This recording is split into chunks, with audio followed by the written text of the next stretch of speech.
पिया शाह अहमद पिया,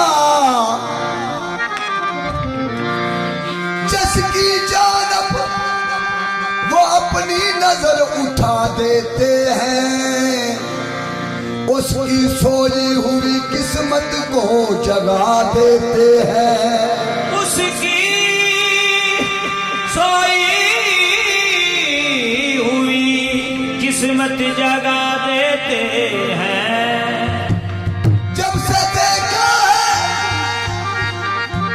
उन्हें अपना मुझे होश नहीं, जाने क्या चीज वो नजरों से पिला देते हैं। कोई जाकर घड़ी भर के लिए ले आए उन्हें, कोई जाकर घड़ी भर के लिए ले आए इन्हें। मेरे बाबा अहमद शाह को, मेरे चिश्ती बाबा को कोई जाकर घड़ी भर के लिए ले आए उन्हें। बातों बातों में ये दीवाना बना देते हैं। तो हम अपनी किस्मत पे नाज करेंगे कैसे?